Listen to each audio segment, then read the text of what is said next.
Hello everyone. Today we will be starting with Sociology Optional, Paper 1, Unit 1, Part A. So, if you have watched yesterday's video, you know that I have provided the syllabus in a mind map format. This can be downloaded from my Telegram channel, the link to which has been provided in the description below. The syllabus looks something like this. So today we are dealing with Fundamentals of Sociology Paper 1, Unit 1, Sociology, the Discipline. This entire unit has been divided into 3 parts. Part A, Part B and Part C. And I'll be making 3 videos so that you cover the entirety of it. Before I start with anything, I will like to mention that I have done everything in a mind map format so that you can retain things easily. Why so? Well, it was only yesterday when in the Hindu newspaper I observed this article. It was about mental frameworks. If you haven't read that article, just go to the newspaper of 19th June 2023, The Hindu, and read this article. It is a wonderful article. It talked about this was not what was mentioned in the article. The article mentioned some books in which this information was mentioned, and I find it very pertinent for any aspirant today. The problem in today's world is that there is a buffet of information. शादी में जाते हैं, बहुत सारा खाना मिलता है. अब इतना खाना मिलता है और सभी स्वादिष्ट होता है, कुछ भी छोड़ने की इच्छा नहीं करती. लेकिन उस वक्त ज़रूरी क्या होता है कि वो खा ले जो सबसे अच्छा है और सबसे कम मिलेगा. तो हम सेलेक्टिवली खाते हैं. इन्फॉर्मेशन के साथ भी वही करना है. We need to prioritize. We cannot focus on all information at once. How do you do that? How do you prioritize? कोई भी इंफॉर्मेशन मिल रही है, कोई भी टॉपिक स्टार्ट करो, उसको ब्रेक डाउन करो. एक टेक्निक है ब्रेक डाउन करने की, मल्टीपल टेक्निक्स होती है, लेकिन एक टेक्निक है 5 whys. So imagine that your car broke down, car चलना बंद हो गई. अब तुम कार क्यों चलना बंद हो गई इसके तुम मैकेनिक को डायरेक्टली कॉल करोगे, परेशान होगे. इससे बेटर तुम क्या है, तुम वाई पूछना स्टार्ट करो. Why has my car stopped working. अब तुम्हारे पास आंसर आया इसलिए शायद रात को ठंड थी तो जम गई, बर्फ़ जम गई, या जो भी, अगर ठंडे एरिया में रह रहे हो, या मे बी मैंने पेट्रोल नहीं भरवाया. तो तुम जब वाइज का आंसर करने लगो, मैंने पेट्रोल क्यों नहीं भरवाया, क्या मुझे, जब ये सारी चीज़ें पता चली तब मुझे पता चलेगा क्या मुझे मैकेनिक की सही में ज़रूरत थी. नहीं, maybe my car just needed some petrol and I was good to go. So break it down, break the information down. And the third very important understanding that I believe you should know is that the map, जो मैंने map दिया है, it is not the territory. देखा है अपन GPS देख के चलते हैं, कई कबार अपन ऐसे एरिया में पहुंच जाते हैं तो GPS गलत बताता है.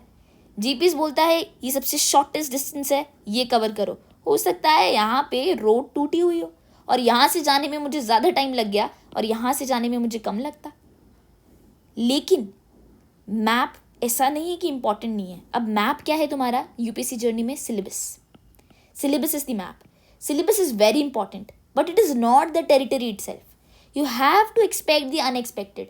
ऐसी चीज़ें आ सकती हैं जो मैप के अंदर डायरेक्टली नहीं दिख रही हो, लेकिन उधर पहुंचने के लिए उस जगह को क्रॉस करना ज़रूरी हो.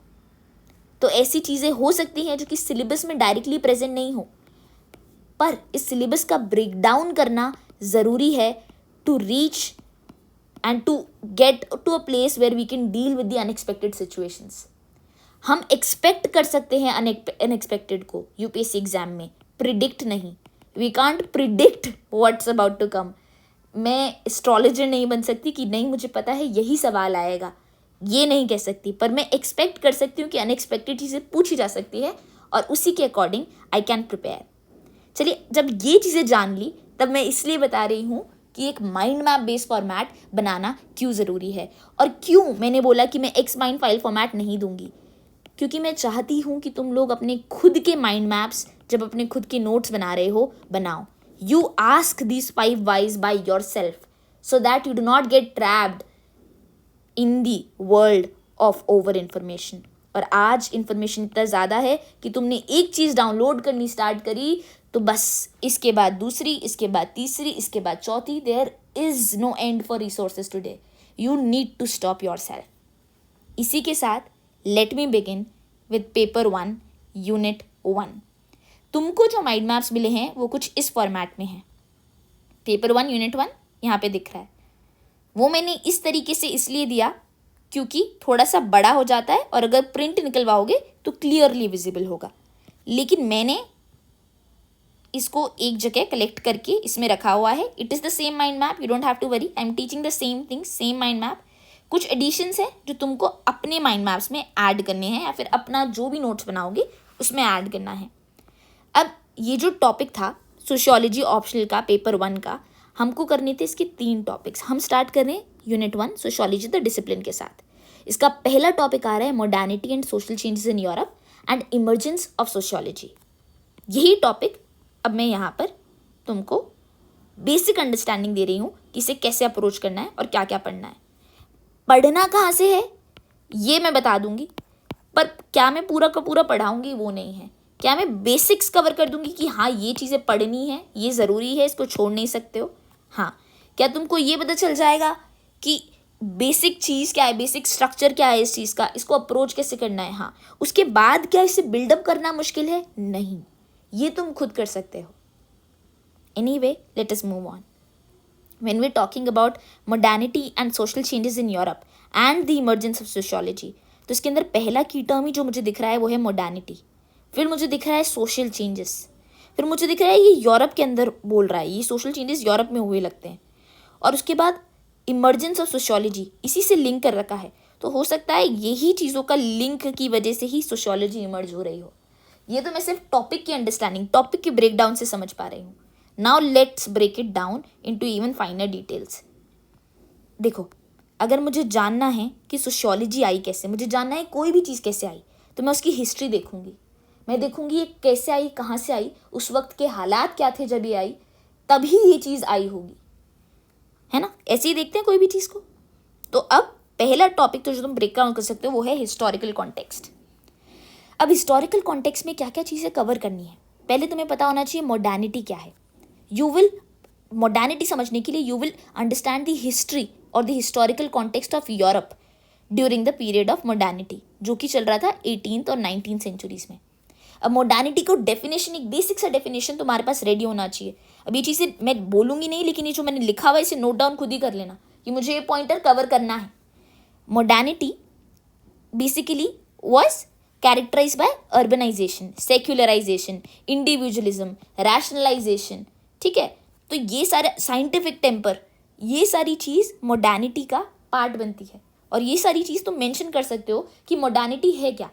It is basically rapid changes that occurred in Europe in the 18th and 19th centuries and it was characterized by these and these. It is very easy, ये तुमको रटने की ज़रूरत नहीं है, तुम बेसिकली खुद से भी बिल्ड कर सकते हो डेफिनेशन. उसके बाद सेकेंड इंपॉर्टेंट चीज़ जो तुम अगर हिस्टोरिकल कॉन्टेक्स्ट जानोगे कि यूरोप में क्या हो रहा है, तुम्हें पता है अगर रैपिड चेंजेस हो रहे हैं तो वो क्यों हो रहे हैं, क्या हुआ होगा. एक एनलाइटनमेंट एरा आया. एनलाइटनमेंट एरा को याद रखना है तो एक बल्ब को सोचो. एक बल्ब है जो से जल गया, अंधेरा था, अचानक से बल्ब जला, उजाला हो गया, लोगों के कंफ्यूज माइंड्स एकदम खुलने लग गए, लोग सोचने लग गए, लोग समझने लग गए. उससे पहले जो चर्च बोलता था तो वो मान लेते थे, अब वो खुद से पूछते हैं कि ऐसा क्यों, हम ये क्यों माने, इसका क्या लॉजिक है, सवाल करने लगे. स्केप्टिसिज्म आया, जो तुम बोलोगे वो सच नहीं है, हो सकता है कुछ और भी सच हो. लिबर्टी जैसे नोशंस आए. ठीक है, पॉलिटिकल लिबर्टी अपन पढ़ते हैं पॉलिटी के अंदर, लिबर्टी, इक्वालिटी, फ्रेटर्निटी, जो आइडियाज़ थे फ्रेंच रिवॉल्यूशन के, ये कहाँ से आए. ये आइडिया मोनार्की को चैलेंज करने का, ये कहाँ से आया. ये सब रेनेसॉ या एनलाइटनमेंट की देन थी. इस वक्त हुआ क्या, रिलीजियस अथॉरिटी गिरने लगी, चर्च का महत्व कम हो गया, and there was a growth of scepticism and the increasing importance of individual autonomy and rationality. हम रैशनल होने लगे, हम हर चीज़ को एक रैशनल पर्सपेक्टिव से देखने लगे. We understand the influence of enlightenment thinkers here. अब ये जो चीज़ें हैं, ये तुम्हारा वैल्यू एडिशन है. ये वैल्यू एडिशन भी नहीं बोलूँगी तो बेसिक है जो तुम्हें मेंशन करना चाहिए अपने आंसर में. एनलाइटनमेंट थिंकर्स कौन कौन थे जिसकी वजह से ये जो आइडियाज़ थे ये इमर्ज हुए, जिनका बहुत बड़ा योगदान था इन आइडियाज़ को इमर्ज करवाने में. Montesquieu, I don't know how you pronounce it, I am sorry. Then Rousseau, then we have Kant, then we have Voltaire, ठीक है, and the all of these shaped your sociological thought later on. तो इनके बारे में, इनके ideas को detail में नहीं पढ़ना है, लेकिन अगर हो सके, वैसे तो बहुत ज़्यादा हो जाता है याद करने के लिए, तो नहीं भी करो तो भी चलेगा, लेकिन इनमें से किसी न किसी की एक ना एक बुक, अगर एक इंसान की भी बुक तुम मेंशन कर पाओ, लिख दो, तो हो सकता है एक एक्स्ट्रा मार्क मिले, कुछ अच्छा ज़्यादा लगे बाकी लोगों के आंसर से. अब ये वैल्यू एडिशन है, ये बहुत सारे लोग नहीं मेंशन करेंगे, लेकिन तुम कर सकते हो. मैक्स वेबर का concept disenchantment of the world का. डिसएन्चैंटमेंट ऑफ द वर्ल्ड क्या होता है? पहले देखते थे वर्ल्ड को एक जादू की नज़र से कि ये जो जादू हो रहा है, जो भी हो रहा है दुनिया में, कैसे हो रहा है, मिस्ट्री है. बाद में इसने बोला कि नहीं, let's disenchant ourself from the world, let's move toward secularisation, rationalisation, और इसी की वजह से सोशल चेंज आएगा.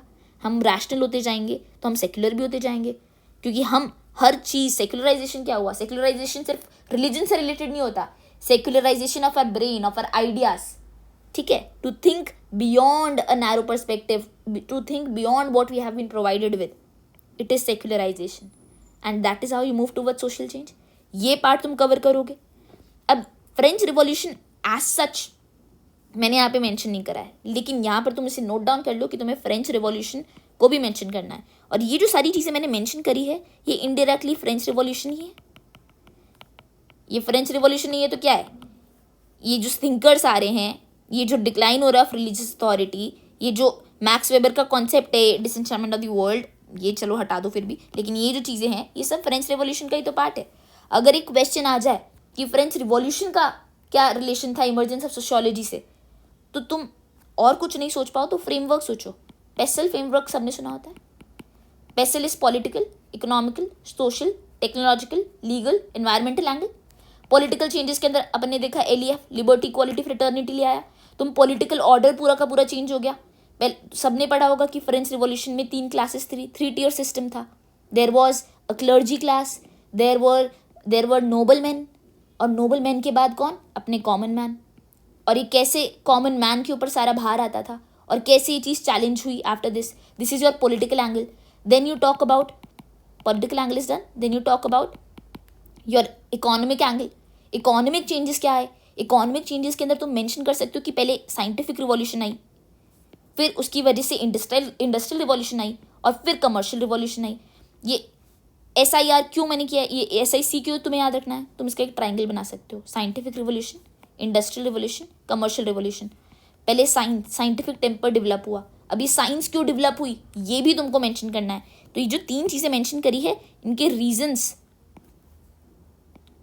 रीजंस कि क्यों डेवलप हुए, ये भी तुम्हें पता होना चाहिए. और इनके अंदर क्या एंटेल करता है, what does these revolutions entail, जो कि बहुत ईजी है जानना और इनके एग्जाम्पल्स याद करना, और वो तुम खुद करोगे. ये एक्सरसाइज तुम्हारी खुद के लिए है. तो साइंटिफिक रिवॉल्यूशन में जैसे स्पिनिंग जेनी, ठीक है, जैसे कि साइंटिफिक रिवॉल्यूशन के अंदर नए आइडियाज़ आए जिसने चैलेंज करा पुराने नोशन को.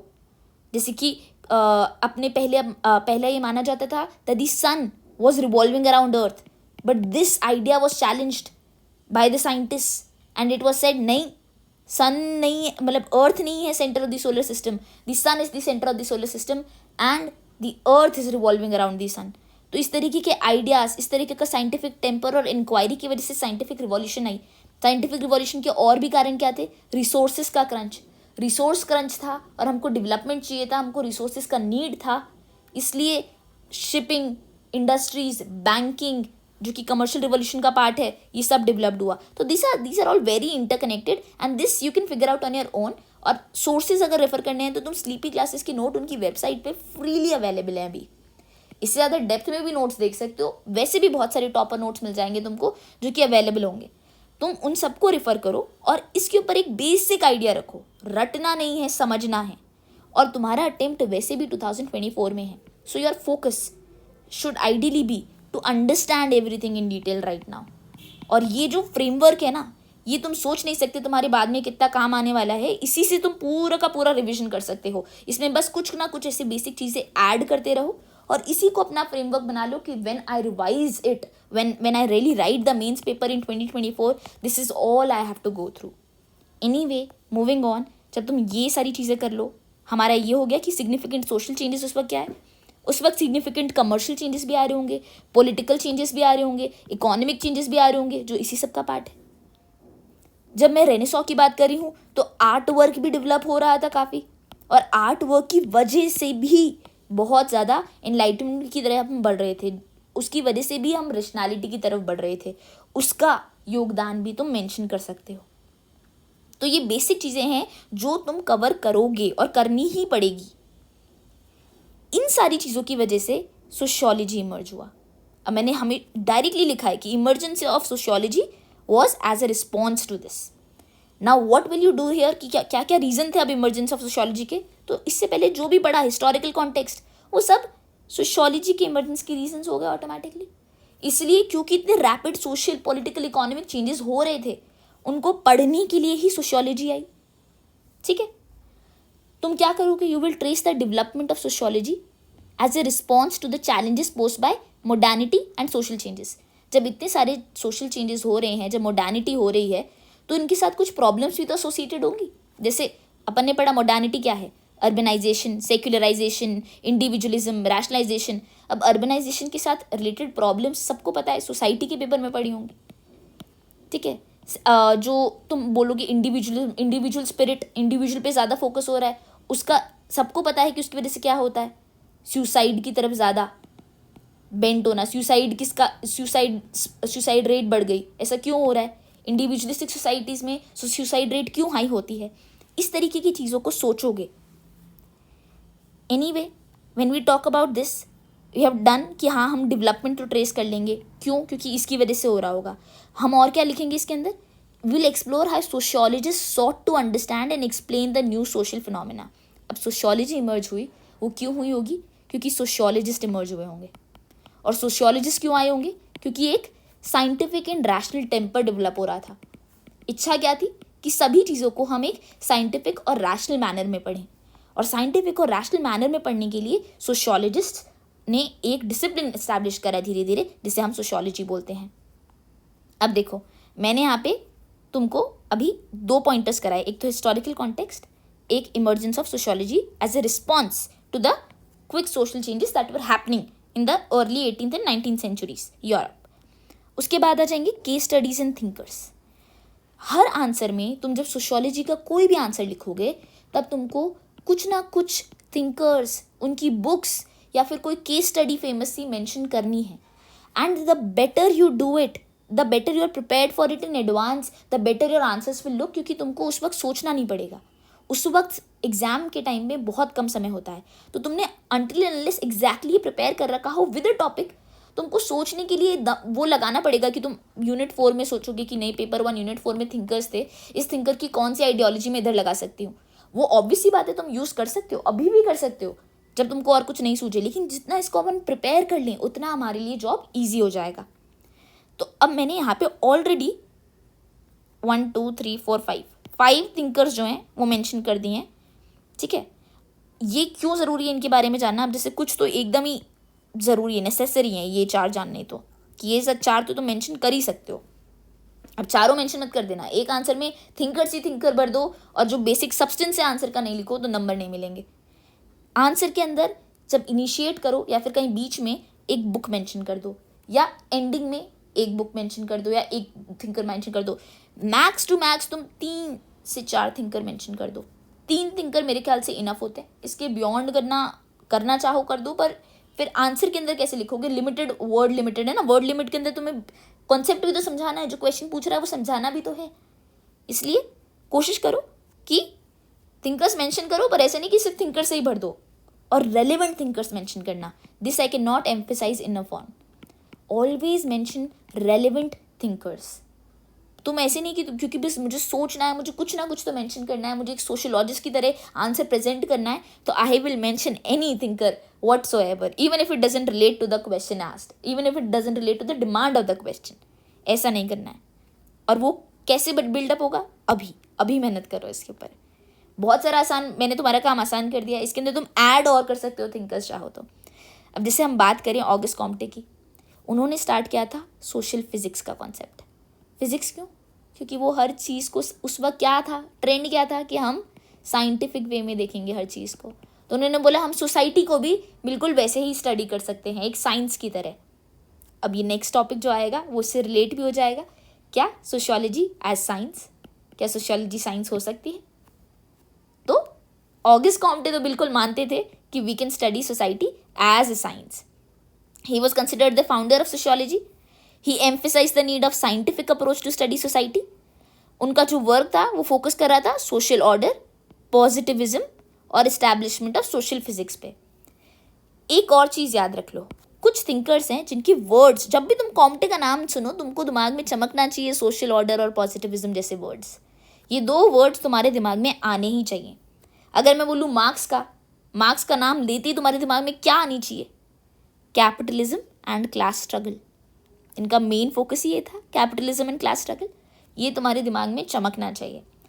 अभी मैं इसके इस पॉइंट ऑफ टाइम पे इनके बारे में इन डेप्थ नहीं बता रही हूँ, क्योंकि वो थिंकर्स के अंदर आएगा, जो कि हमारा यूनिट 4 है, वो हम अलग कवर करेंगे।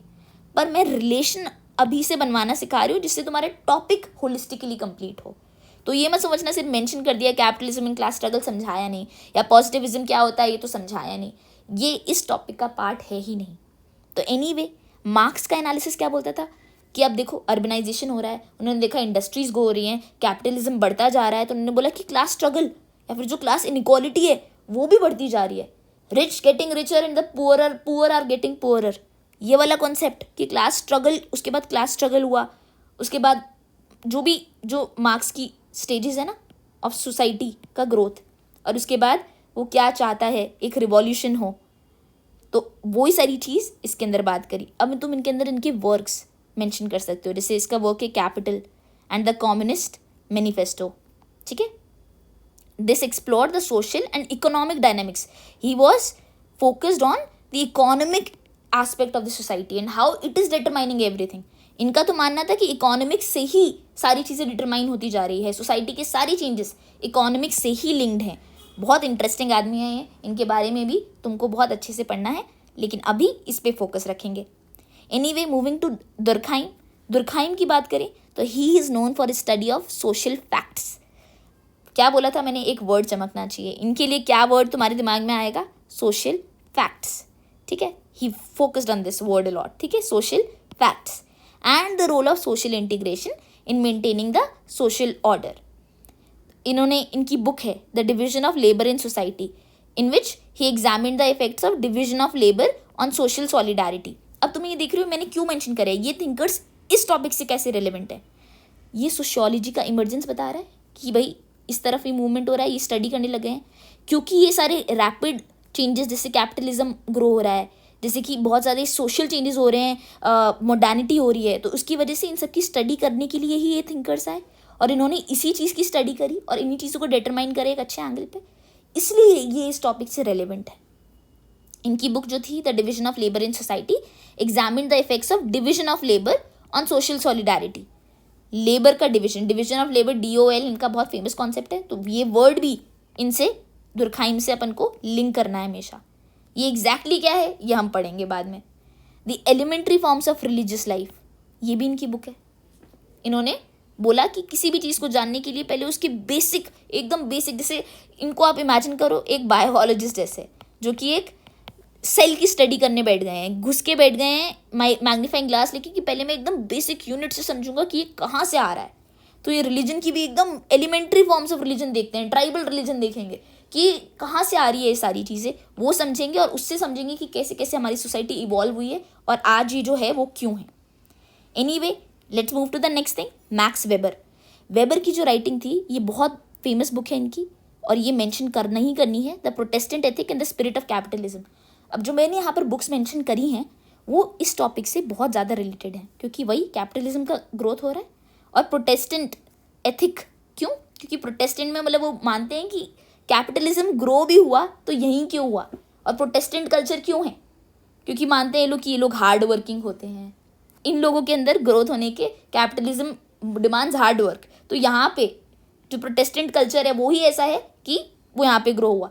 और वो ये भी मानते हैं, this is a very controversial view, but वो ये भी मानते हैं कि इंडियंस वो तो रिलीजन में इतने डूबे हुए हैं, उनको क्या पता, उनको फ़र्क ही नहीं पड़ रहा है बाकी चीज़ों, तो उनके तो कैपिटलिज्म कैसे डेवलप होगा। चाइना, वो अपनी फैमिली में इतना डूबे हुए हैं कि उनको क्या फ़र्क पड़ेगा कैपिटलिज्म कैसे इमर्ज होगा। तो ये वाली चीज़ें हो गई। Next, he emphasise the importance of understanding subjective meanings and motivations. ये सब्जेक्टिविटी पे ध्यान देते हैं। हर सोशल एक्शन, अब कोई एक वर्ड जो तुमको इनसे जोड़ना हो मैक्स वेबर को, वो तुम क्या जोड़ोगे? Social action. अभी एग्जैक्टली क्या है वो हम डिस्कवर करेंगे लेटर ऑन, बट ये वर्ड जो है ना, जो एक तो बुक का नाम और एक जो वर्ड और एक जो बेसिक आइडिया है, ये तुमको आइडिया होना चाहिए कि इससे लिंक करना है मुझे। नेक्स्ट, ये बहुत सारी बुक्स में मेंशन, किसी भी नोट्स में तुमको ज़्यादा मिलेगा नहीं है। I have added a feminist thinker, a feminist sociologist, Harriet Martineau. She highlighted the need for inclusion of women's perspectives. तो अगर तुम हैरियट मार्टिनो का नाम सुनो, तुम ऐसे इमेजिन कर लो कि एक स्पीकर पे कोई चिल्ला के विमेंस राइट्स के लिए लड़ रहा है, तो तुमको हैरियट मार्टिनो से याद आ जाएगा कि विमेन पर्सपेक्टिव भी लाई सोशल एनालिसिस के अंदर। ठीक है, उनका जो वर्क था सोशल थियोरी पे, जैसे कि society in America, it contribute to the feminist and sociological discourse. ये भी इमर्जेंस ऑफ सोशियोलॉजी को एक अलग एंगल दिया, उसका स्कोप बढ़ाया। फेमिनिज्म, फेमिनिस्ट आइडियोलॉजी, उनका ग्रोथ के अंदर इनका योगदान था।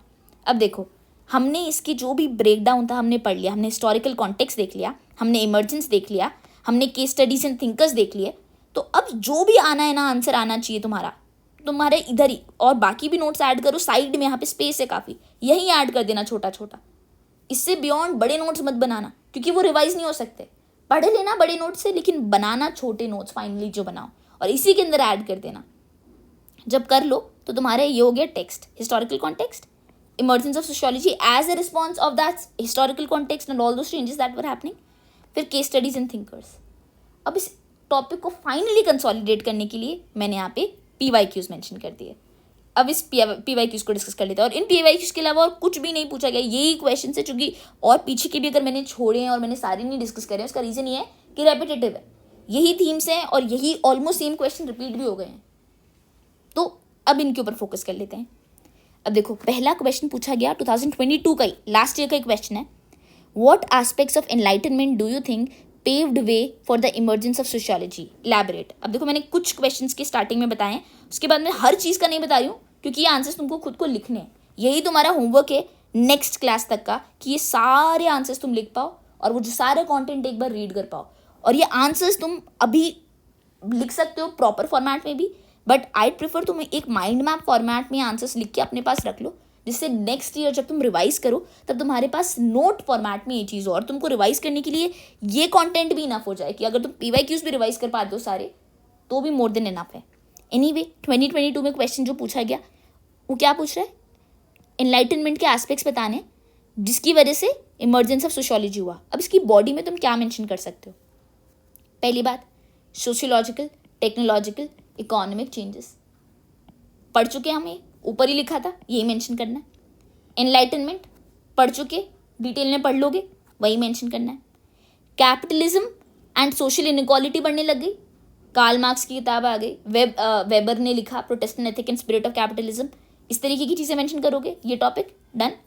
अर्बनाइजेशन मेंशन कर सकते हो, अर्बनाइजेशन होने लग गया था, एनलाइटनमेंट की वजह से तो हुआ था ये सारी चीज़, नई सोच आई थी तो उस वजह से यही सारी चीज़ें तो हुई, और इसी की वजह से तो सोशियोलॉजी आई। तो तुमने rapid social, economic, technological changes mention कर दिए, और तुमने फिर उन चेंजेस को ही थोड़ा और ये कॉन्सेप्ट और ज़्यादा डिटेल में बता दिया।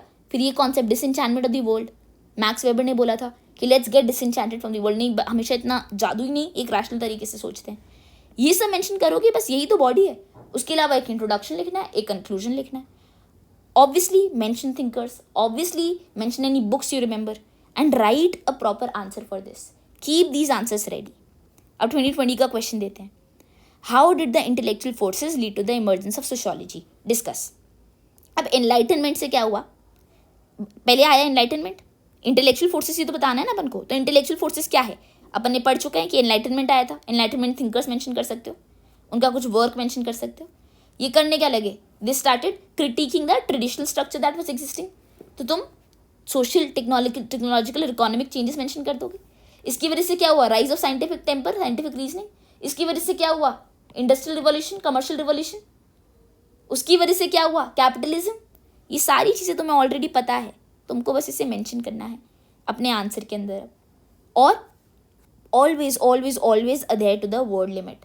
अभी ये सारे जो क्वेश्चंस हैं मैं बोलूँगी इन सब के आंसर्स तुम 250 वर्ड्स में लिखना, सारों के ही, चाहे 150 वर्ड का भी आंसर हो तब भी 250 वर्ड्स में लिखना, और 250 वर्ड से एक वर्ड ज़्यादा मत लिखना। उसके बाद हम वर्क करेंगे इनको 150 वर्ड्स में कन्वर्ट करने के लिए। लेकिन 250 वर्ड से होगा क्या, तुम्हारे एक अच्छा कंटेंट जो है वो डेवलप्ड होकर रहेगा, और तुम इसे बाद में रिवाइज करोगे तो तुम्हारे पास काफ़ी चीज़ें हर एक क्वेश्चन के लिए रिवाइज करने के लिए होगी। अब 2020 का एक और क्वेश्चन है, अब ये डायरेक्टली रिलेटेड नहीं है लेकिन कैसे है, in the context of globalization has the scope of sociology been changing in India? Comment. Globalization हमने ऊपर नहीं पढ़ा, पर अगर ये क्वेश्चन पूछा जा रहा है सोशियोलॉजी ऑप्शनल पेपर में तो किसी टॉपिक से तो पूछा जा रहा होगा, कहीं से तो पूछ रहे होंगे ना ये। अब ये सोचो क्यों पूछा है ये चीज़ यहाँ पे, ग्लोबलाइजेशन। क्या हमने मॉडर्निटी पढ़ा था? मॉडर्निटी में क्या हुआ था, बहुत सारे सोशल इकोनॉमिक पॉलिटिकल चेंजेस हो रहे थे, there was a upheaval of the society, right, और उसी को सोशियोलॉजी स्टडी कर रहा था। अब क्या एक और बार अगर ग्लोबलाइजेशन हो रहा है, ग्लोबलाइजेशन में क्या हमको क्विक चेंजेस इन सोसाइटी नहीं दिख रहा है? क्या हमको अपहीवल ऑफ सोसाइटी नहीं दिख रहा है? Aren't we moving away from our cultures and moving towards westernisation?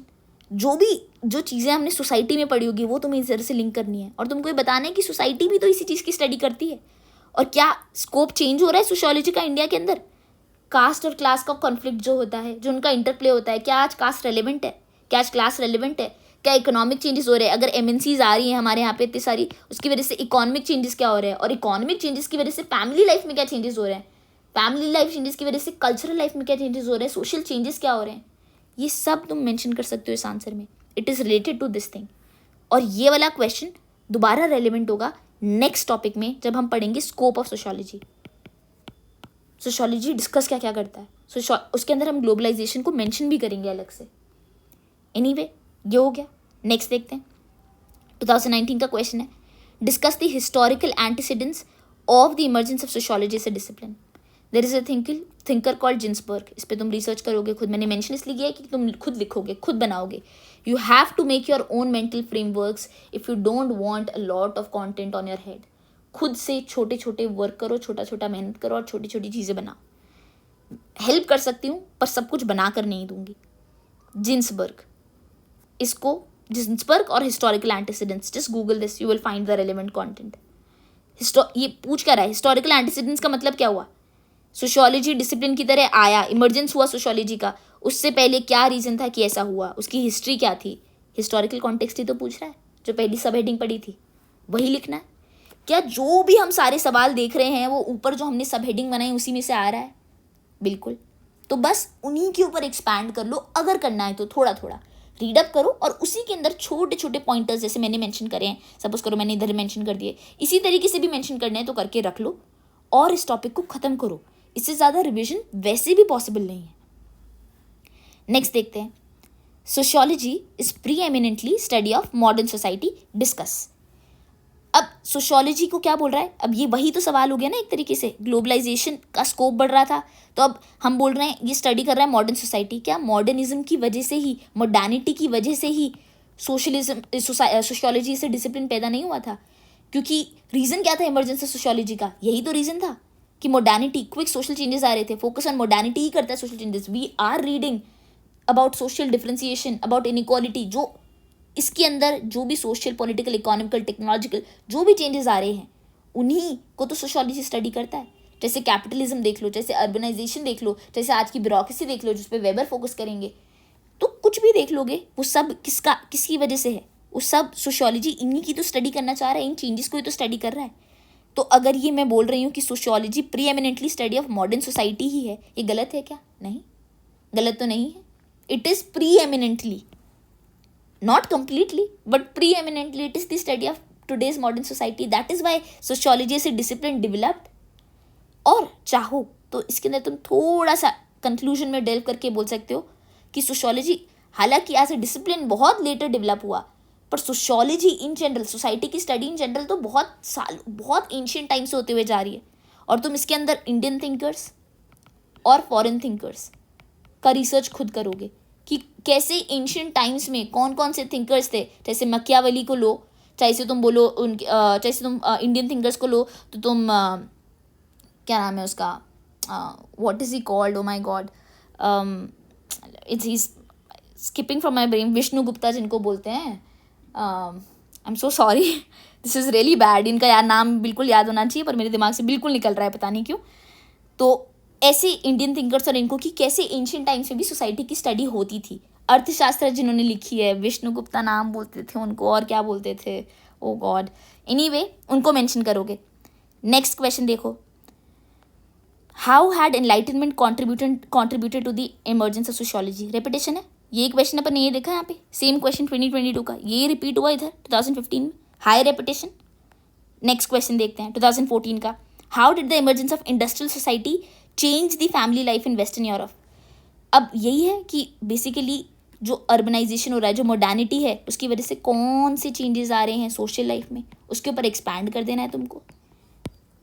Level analysis हो गया, तुम एक लेवल जाओगे और तुम सोचोगे कि क्या क्या चीज़ें फैमिली लाइफ में क्या क्या फ़र्क आएगा, फैमिली लाइफ में क्या क्या फ़र्क आ सकता है। न्यूक्लियर फैमिली की तरफ मूवमेंट हो जाएगा, यहाँ से फैमिलीज रूरलाइजेशन से अर्बनाइजेशन हो रहा है तो उसकी वजह से फैमिली में चेंजेस होगा, इसकी वजह से इंडिविजुअलिज्म का ग्रोथ होगा तो सुसाइड रेट्स ग्रोथ होने लगे। फैमिली लाइफ के अंदर जितने भी चेंजेस तुम सोच सकते हो और लिंक कर सकते हो वो तुम इस क्वेश्चन में करोगे।